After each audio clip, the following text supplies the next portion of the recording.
Morning student, today my topic osmotic pressure. हमने previous class में discuss किया था ऑस्मोसिस।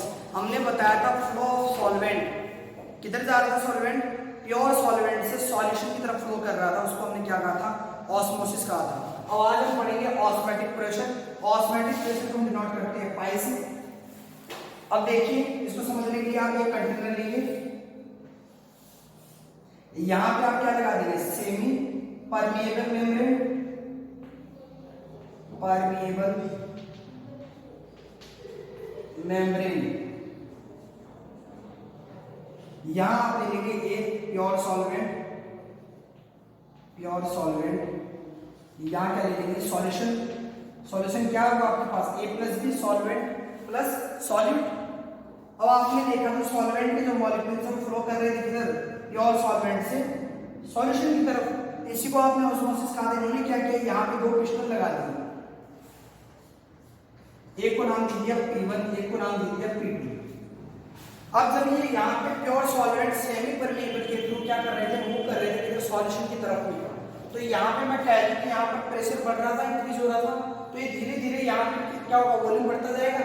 जैसे जैसे वॉल्यूम बढ़ेगा तो ये पिस्टन क्या होगा, ऊपर की तरफ जाएगा, अप साइड में जाएगा। अब ये जैसे जैसे अप साइड में जाएगा तो मैं क्या करता हूँ, बाहर से एक्सटर्नल फोर्स लगाता हूँ। क्या करता हूँ, फोर्स को मैं अप्लाइड करता हूँ। तो हमने क्या किया, यहाँ पे तो प्रेशर जो इंक्रीज हो रहा है, जिससे पिस्टन ऊपर जा रहा है, उसको मैं इतना प्रेशर दूंगा कि यहाँ से जो सॉल्वेंट के जो मॉलिक्यूल आ रहे हैं सॉल्यूशन में वो रुक जाए, या फिर मैं कह दूं कि फ्लो ऑफ सॉल्वेंट क्या हो जाए, स्टॉप हो जाए। तो मैं कह देता हूं द प्रेशर अप्लाइड, जो हमारा अप्लाइड प्रेशर है वो क्या कर देता है, stop osmosis. Osmosis is called osmotic pressure. उसी को हम क्या कहते हैं, ऑस्मोटिक प्रेशर कहते हैं, जो क्या करते हैं, हमारी ऑस्मोसिस जो हमारी जो प्रक्रिया हो रही है उसको क्या कर देता है, स्टॉप कर देता है। वो जो प्रेशर हम बाहर से लगाते हैं उसको हम क्या कहते हैं, ऑस्मोटिक प्रेशर कहते हैं। अब देखिए, ये आपने प्रेशर इतना क्रिएट किया कि चलो ये दोनों रिएक्शन क्या होगी, भाई यहाँ से सॉल्वेंट के मॉलिक्यूल ने फ्लो करना बंद कर दिया है। लेकिन अगर मैं यहाँ पे इतना फोर्स लगा दूं कि सॉल्यूशन की जो सॉल्यूशन के अंदर सॉल्वेंट के जो मॉलिक्यूल थे वो मूव करने लग जाए किधर, प्योर सॉल्वेंट की तरफ, तो ये हमारा कैसा हो जाएगा, ऑस्मोसिस से उल्टा हो गए। तो हम कह देंगे इसको रिवर्स ऑस्मोसिस। इसको हम क्या बोलते हैं, रिवर्स ऑस्मोसिस। क्या बोलेंगे इसको, रिवर्स ऑस्मोसिस, जिसको शॉर्ट में आप बोलते हैं आरओ। जो आपकी फिल्टर पानी की जो मशीन आती है आपकी आरओ प्लांट, पानी को फिल्टर करने की, वो किस पे काम करती है, रिवर्स ऑस्मोसिस पर काम करती है। उसमें क्या किया जाता है, उसमें इतना प्रेशर लगा दिया जाता है, फिर यहाँ पे जो सॉल्वेंट का फ्लो हो जाता है वो कैसा होता है, यहाँ पे जो सॉल्वेंट का फ्लो होगा कैसा होगा, लो कंसंट्रेशन सॉल्वेंट से हाई कंसंट्रेशन सॉल्वेंट। देखो सॉल्वेंट लिया मैंने, सॉल्यूशन नहीं दिखाया यहाँ पे, क्योंकि यहाँ पे इसकी कंसंट्रेशन लो होती है और यहाँ सॉल्वेंट क्या होती है, हाई होती है। उसके अकॉर्डिंग मैंने लिख दिया लोअर कंसंट्रेशन से क्या होता है, हायर कंसंट्रेशन सॉल्वेंट की तरफ मूव करते हैं क्या, सॉल्वेंट। अगर मैं बात करूँ या फिर इसको क्या कह सकता हूँ, रिवर्स ऑस्मोसिस को, या फिर मैं कह सकता हूँ सॉल्यूशन में जो क्या होते हैं, सॉल्वेंट जो मॉलिक्यूल होते हैं उसमें वो मूव करते हैं किधर, प्योर सॉल्वेंट की तरफ, प्योर सॉल्वेंट की तरफ। या फिर हमने बात की थी तो हायर कंसंट्रेशन सॉल्यूशन से लोअर कंसंट्रेशन सॉल्यूशन उल्टा हो जाएगा, क्या हो जाएगा, हायर कंसंट्रेशन सॉल्यूशन। देखो कितनी डेफिनेशन आ गई हमारे पास, किधर चला जाएगा, लोअर कंसंट्रेशन सॉल्यूशन की तरफ।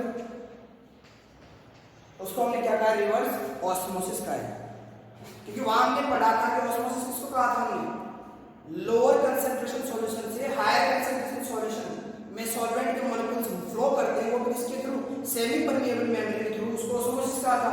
अब उसका जस्ट उल्टा हो जाएगा तो डेफिनेशन भी क्या हो जाएगी, आपकी जस्ट अपोजिट हो जाएगी इसकी। ये था आपका ऑस्मोटिक प्रेशर। अब आगे चलते हैं इसको। अब देखिए, ये तो आपने समझ लिया ऑस्मोटिक प्रेशर क्या होता है। फिर उसके बाद है हमारे क्वांटम ऑफ साइंटिस्ट जो आए, उन्होंने जो आपकी गैस इक्वेशन थी उसको क्या किया, सॉल्यूशन पे अप्लाई किया।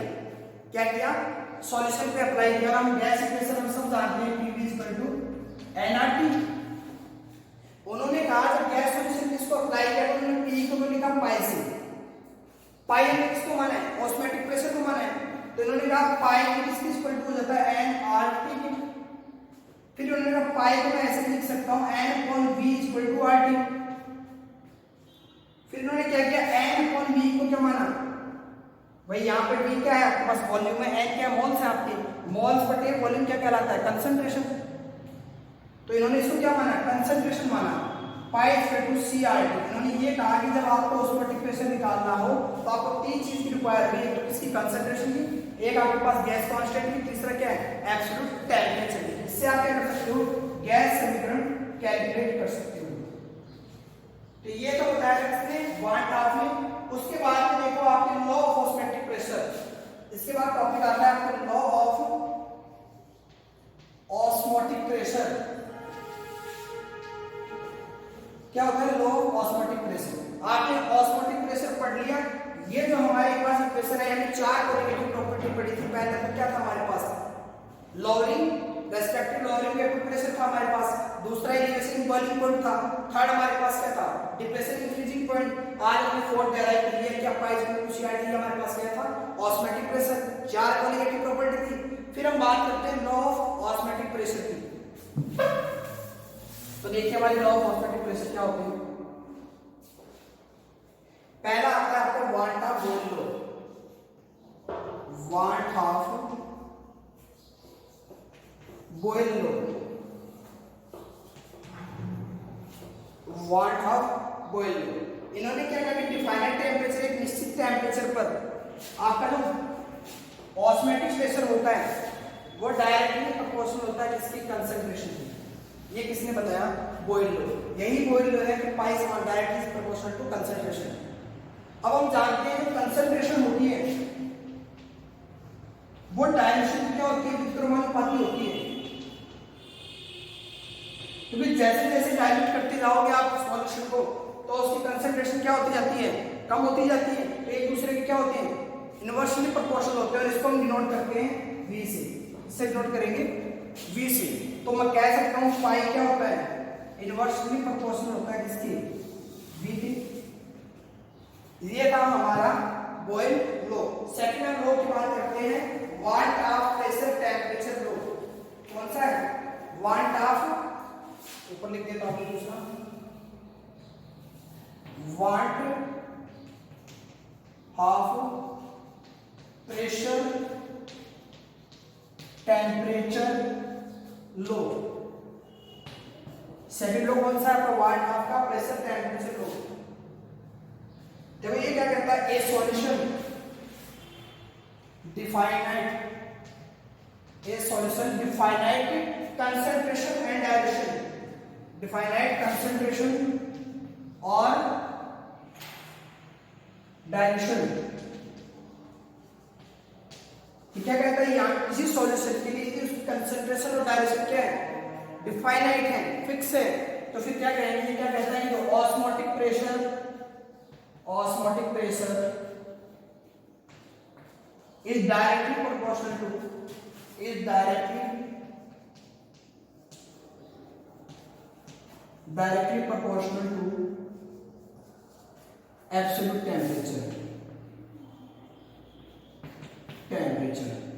तो क्या होता है, पाई क्या होता है, डायरेक्टली प्रोपोर्शनल होता है किसकी, टेम्परेचर। ये आपका क्या है, van't Hoff pressure temperature law. तो देखो बॉयल्स लॉ क्या था, pi is directly proportional to C, और यहां क्या था, pi is directly proportional to T. अब आगे देखिए, इन्होंने हम दोनों नियम को अगर बोथ को देखें एक साथ तो हम इसको ऐसे भी लिख सकते हैं, pi is equal to directly proportional to t upon v. लिख सकते हैं, नहीं लिख सकते, इसको दोनों ने कंबाइन कर दिया है। ये टी के था, ये वी के व्युत्क्रमानुपाती था, तो हमने इसको क्या लिख दिया, टी वी। अगर कंसंट्रेशन की बेस पे क्या लिखते, टी सी, ये तो लिखते हैं। अब आगे देखिए इसको, हम दोनों रूप को हमने क्या कर दिया, कंबाइन कर दिया है।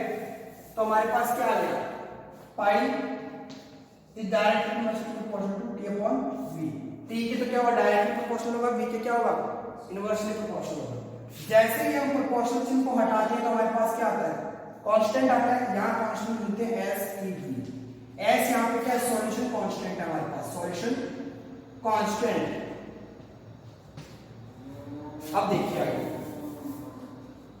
मैं इसको इस प्रकार लिख सकता हूं pi v is equal to s T.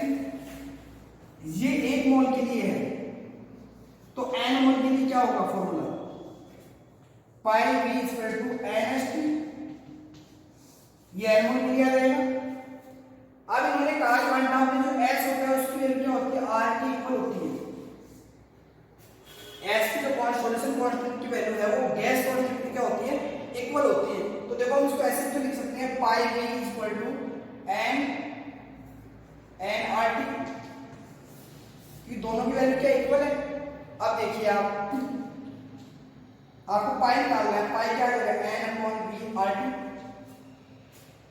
क्या गया पाई बराबर n upon v r t। n हम जानते हैं क्या है, नंबर ऑफ मोल्स, और मोल किसके, सॉलिड के। तो सॉलिड का हम क्या लिखेंगे, w v upon n t v r t लिख दिया हमने।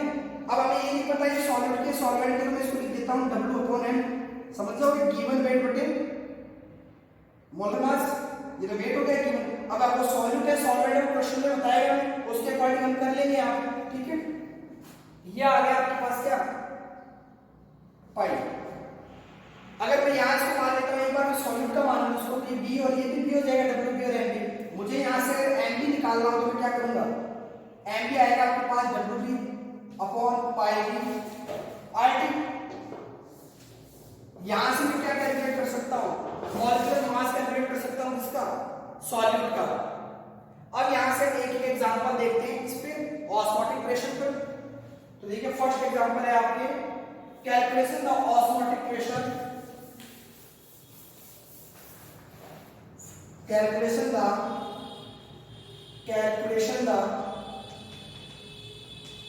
ऑस्मोटिक प्रेशर, सॉल्ट लिख रहा हूं मैं, osmotic pressure of m/10 solution.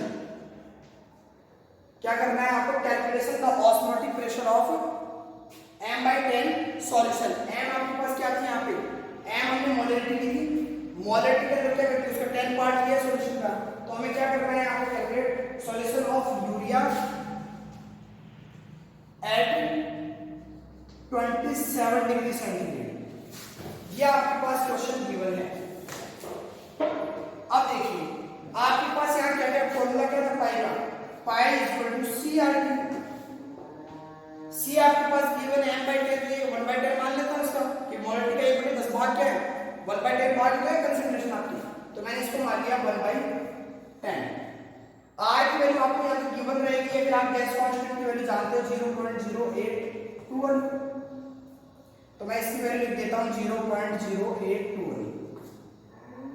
T आपको कितना गिवन है, 27 डिग्री सेंटीग्रेड।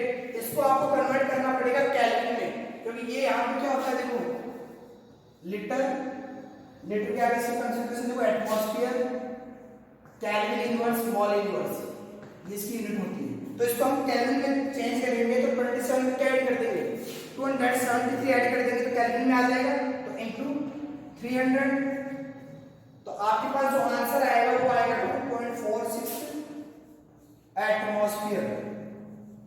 आपने क्या निकाल लिया, ऑस्मोटिक प्रेशर निकाल लिया। ये तो सिंपल फॉर्मूला था, जब आपके पास क्या गिवन हो, सीधी सीधी कंसंट्रेशन गिवन हो, आर की वैल्यू आपको पता हो, टी भी आपके पास क्या हो गिवन हो, तो आपने सीधा क्या कर लिया, पुट कर लिया और ऑस्मोटिक प्रेशर निकाल लिया।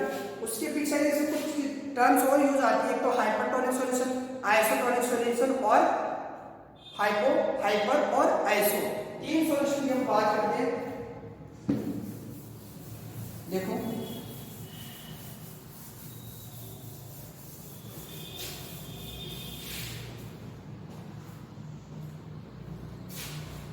मान लीजिए आपके पास सॉल्यूशन है, तो तीन टाइप्स के हैं। एक तो आपके पास आइसोटोनिक सॉल्यूशन,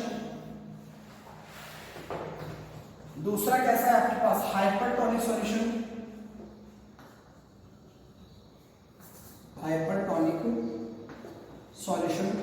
और थर्ड आपके पास क्या है, हाइपोटोनिक सॉल्यूशन। देखो याद रखना, जहां पर भी हाइपर शब्द आ जाए उसका मतलब होता है अधिक या अति, मतलब ज्यादा, और जहां पर भी हाइपो शब्द आ जाए उसका मतलब होता है कम, और जहां भी आपको आइसो शब्द देखने को मिल जाए उसका मतलब होता है समान। याद रखो ये चीज, कहीं भी आ जाएगी ये सब आइसो, हाइपर और हाइपो, ध्यान रखोगे इसको। अब बात आती है आइसोटोनिक सॉल्यूशन की। यदि किसी सॉल्यूशन के अंदर उसके दो आपने सॉल्यूशन दिए, उनके ऑस्मोटिक प्रेशर क्या हो जाए, सेम हो जाए, तो दोनों एक दूसरे के क्या है, आइसोटोनिक सॉल्यूशन बनाते हैं। जैसे मान लीजिए आपके पास कोई ए था मीडियम, उसका एटमॉस्फेयर क्या था, 10 एटमॉस्फेयर था, दूसरा बी लिया, उसका भी क्या था, 10 एटमॉस्फेयर था। अब इन दोनों को मिलाएंगे तो क्या बनेगा, रीजन बनेगा। अब देखिए दोनों का एटमॉस्फेयर क्या था, जो आपके पास ऑस्मोटिक प्रेशर था वो क्या था, सेम था। तो मैं कह देता हूं आइसोटोनिक सॉल्यूशन के अंदर क्या होता है, ऑस्मोटिक प्रेशर क्या होना चाहिए, सेम होना चाहिए सॉल्यूशन का, तो वो कैसा कहलाता है, आइसोटोनिक सॉल्यूशन। ये दोनों को क्या इक्वल है, यदि आइसोटोनिक सॉल्यूशन के ऑस्मोटिक प्रेशर इक्वल हो जाते हैं उसको हम क्या बोलते हैं, आइसोटोनिक सॉल्यूशन। फिर हम बात करते हैं दूसरे की। अब दूसरे और तीसरे में एक साथ समझाता हूं। मान लीजिए आपके पास दो सॉल्यूशन है, एक का आपने ले लिया 10 एटमॉस्फेयर, दूसरे का क्या ले लिया 5 एटमॉस्फेयर। अब आप इस यहां पर जो बात आती है आप तुलना करते हो यहां पे हाइपर की, तो यहां अधिक कौन सा है, 10 वाला। तो मैं कह सकता हूं ये दूसरे सॉल्यूशन की तुलना में क्या होता है, मोर होता है इसका ऑस्मोटिक प्रेशर। दो सॉल्यूशन के लिए एक सॉल्यूशन की तुलना में दूसरे सॉल्यूशन का जो ऑस्मोटिक प्रेशर वो क्या होता है, मोर होता है। उसको आप क्या बोलते हो, हाइपरटोनिक सॉल्यूशन। यदि लेस होता है तो आप क्या बोलते हो उसको, हाइपोटोनिक सॉल्यूशन। यानी मैं कह दूं इसमें मान लीजिए आपने एक सॉल्यूशन के लिए पाई 1 निकाला, दूसरा निकाला पाई 2, तो दोनों क्या आते हैं equal, pi 1 is equal to pi 2। यदि मैं यहां बात करूं तो क्या आ जाएगा, मान लीजिए पाई 1 और ये पाई 2, ये 10 था और ये क्या था 5 था। मैं बात कर रहा हूं हाइपरटोनिक की, तो क्या आएगा, ये वाला हाइपरटोनिक होगा पाई 1, और यही वापस इसमें लिखो तो यहां पे क्या हो जाएगा, पाई 1 लेस हो जाएगा पाई 2 से। इसका मतलब क्या होगा, ये पाई 2 लेस नहीं होगा, रहेगा तो ये क्या कहलाएगा, हाइपो, और ये क्या कहलाता है, हाइपर। सही तो होता है इसमें। अब इसके ऊपर एक क्वेश्चन देखेंगे हम, देखो आगे, एक 12% ऑफ सॉल्यूशन, इनको यूज करते हुए एक क्वेश्चन देखेंगे इसके ऊपर। तो आपको समझ में आ गया सॉल्यूशन हाइपो क्या होता है, हाइपर क्या होता है, आइसो क्या होता है। जिसमें ऑस्मोटिक प्रेशर इक्वल होते हैं वो तो आइसो है, जिसमें अधिक होता है दूसरे की तुलना के अंदर तो वो क्या हो जाएगा, हाइपर। यदि लो हो जाता है तो लो। अब देखो क्वेश्चन, 12% सॉल्यूशन, 12% सॉल्यूशन ऑफ ए, आपने 12% के लिए 12% का एक सॉल्यूशन ए लिया है, उसको आप क्या कर रहे हो, ये 12% solution of compound A is isotonic with 4% urea solution. ये आपने जो कंपाउंड ए लिया है उसका 12% सॉल्यूशन इसके 4% यूरिया के सॉल्यूशन के साथ कैसा है, आइसोटोनिक है, यानी इसके ऑस्मोटिक प्रेशर क्या है, इक्वल है। तो आपको कैलकुलेट करना है, calculate the molar mass of, calculate the molar mass of compound A. ये जो आपके पास कंपाउंड ए है उसका आपको क्या करना है, मोलर मास कैलकुलेट करना है। अब देखिए मैं सबसे पहले क्या निकालता हूं, ऑस्मोटिक प्रेशर निकाल लेता हूं 4% यूरिया सॉल्यूशन के लिए। इन दोनों को फिर मेरे को बराबर करना पड़ेगा कि आइसोटोनिक लिया है, तो मैं लेता हूं पाई 1। ये क्या है, 4% यूरिया सॉल्यूशन का ऑस्मोटिक प्रेशर है, ठीक है। इसको मैं कैलकुलेट करूंगा तो पाई 1 किसके बराबर आ रहा था आपके पास, WB NB V equal to R2, यही था। अब देखिए WB कितना गिवन आपके पास, इसमें 4, परसेंटेज में गिवन, तो आप क्या कर दोगे 100 इनटू एमबी कितना है, यूरिया का आपको फॉर्मूला पता है क्या होता है, CO NH2। दो नाइट्रोजन है, इसमें कितने हैं, 2 तो नाइट्रोजन आपके पास, एक ऑक्सीजन है आपके पास और एक कार्बन है, और एक ही क्या है, 4 क्या है आपके पास, हाइड्रोजन। तो 2 नाइट्रोजन में कितना होगा 28 प्लस एक ऑक्सीजन का कितना होगा 16 और एक कार्बन का कितना होगा 12 और एक 4 हाइड्रोजन का कितना हो जाएगा 4। यानी आपके पास 2 नाइट्रोजन है तो उसका 28 हो जाएगा, आपके पास 1 ऑक्सीजन है तो उसका कितना हो जाएगा 16, 1 कार्बन है तो कितना हो जाएगा 12, और आपके पास 4H है तो कितना हो जाएगा 4। ये फॉर्मूला किसका होता है यूरिया का। मैंने कहा था आपको मूत्र विसर्जन के दौरान आपको अमोनिया के कारण स्मेल आती है, वो फिर ब्रेक हो जाता है, यहाँ से वाटर के साथ रिएक्शन मिलके ऐसे HOH यहाँ से अमोनिया निकल जाती है उसमें से, तब आपको स्मेल आती है, क्योंकि वहाँ पे यूरिया क्या कर लेता है वाटर के साथ रिएक्शन कर जाता है। अब आगे देखिए यहाँ कितना आ गया 28, 16, 12 और 4 टोटल करो तो आएगा 60। तो आपके पास क्या आ गया Mp आ गया, Mp कितना आ गया 60। मैं एक बार R को R लिख देता हूँ, T को T लिख देता हूँ, ठीक है। यहाँ पे मैंने 100 लिख दिया, यहाँ पे क्या लिखूंगा अभी, यहाँ पे अगर मान लीजिए परसेंटेज के अकॉर्डिंग ले रहा हूँ तो यहाँ पे जो वेट हम निकालते थे तो क्या करते थे उसको ग्राम से किसमें लेके जाते थे, हमने ये माना 4% ग्राम यूरिया होगा उसमें तो उसको कन्वर्ट करके तो 1000 ऊपर लेके जाते थे किलोग्राम में, यहाँ कर देते हैं 1000 1000। बस इतना ध्यान में रखना, आपने क्या कर दिया पाई पर। अब दूसरे के लिए निकालो 12% सॉल्यूशन ऑफ ए के लिए आप निकालोगे पाई 2। अब पाई कितना देगा, पहले देखा डब्ल्यू भी आपको 12, ये आपको गिवन नहीं है एमपी, ये निकालना है आपको into r into t into 1000 और नीचे क्या आ गया इनटू 100। ये आपके पास क्या निकाल लिया आपने पाई 2। अब देखिए आपको इन्होंने क्या कहा है कि 12% सॉल्यूशन ऑफ ए आइसोटोनिक है किसके साथ 4% सॉल्यूशन ऑफ यूरिया के साथ। मैं इन दोनों को क्या कर देता हूं इक्वल कर देता हूं कि ऑस्मोटिक प्रेशर यही तो होता है आइसोटोनिक, तो मैं फिर दोनों को यहां लिख देता हूं देखो 4 into r into t into 1000 upon 60 into 100। Pi two क्या है आपके पास 12 into r into t into 1000 upon n b into 100। अब देखिए आप इसको इधर लेके जाओगे तो आर से आर कट जाएगा, टी से टी कट जाएगा, 1000 से 1000 कट हो जाएगा, 100 से 100 कट हो जाएगा। जब आप उसको क्या लेके जाओगे इक्वल को उस साइड में लेके जाओगे इधर साइड में, यहाँ बचता है आपके पास 4/16, यहाँ बचेगा आपके पास 12/MB। एनडी क्या करना है आपको कैलकुलेट करना है, एनडी कैलकुलेट करोगे कितना आएगा MB = 12 into 60 into 4 से आप कट कर दीजिए 4 3 12, कितना आ गया 180 ग्राम। कितना आ गया इसका मोलर मास 180 ग्राम। कैसे कैलकुलेट किया आपने, पहले दोनों के लिए आपने पाई 1 पाई 2 कैलकुलेट कर लिया, फिर आपको क्वेश्चन में दे रहा था तो दोनों कैसे हैं आइसोटोनिक हैं तो आपने उनको इक्वल कर दिया। मैं यहाँ पे आर की वैल्यू पुट करता फिर टी की वैल्यू पुट करता, बात वही थी, फिर हमें कट करने में क्या होता सॉल्व करने में दिक्कत आती है, इसलिए मैंने आर और टी को एज लिख दिया था यहाँ पे, वरना गैस कांस्टेंट की वैल्यू भी फिक्स होती है और टेम्परेचर भी क्या होता है फिक्स होता है, तो यहाँ पे वो कट हो जाते हैं तो आपके पास क्या आ जाता है 180 ग्राम। इस प्रकार हम क्या कर सकते हैं ऑस्मोटिक प्रेशर निकाल सकते हैं, या तो हमें सीधा कंसंट्रेशन वगैरह दी हुई हो या फिर हमें वो कहेगा ये हाइपोटोनिक है या फिर आइसोटोनिक है या हाइपोटोनिक है, उसके अकॉर्डिंग आप क्या कर लोगे निकाल लोगे आंसर ऑस्मोटिक प्रेशर का। तो हमने आज पढ़ लिया ऑस्मोटिक प्रेशर। देखो हमने 4 कोरिलेटिव प्रॉपर्टी पढ़ ली, 4 इन्हीं के ऊपर डिपेंड करेगा हमारा वाल्टा फैक्टर, वो अब नॉर्मल मोलर मास के ऊपर डिपेंड करता है, वो हम करेंगे नेक्स्ट क्लास में, वो कैसे करता है वो डिपेंड हम डिस्कस करेंगे नेक्स्ट क्लास में। आज के लिए इतना ही, थैंक यू।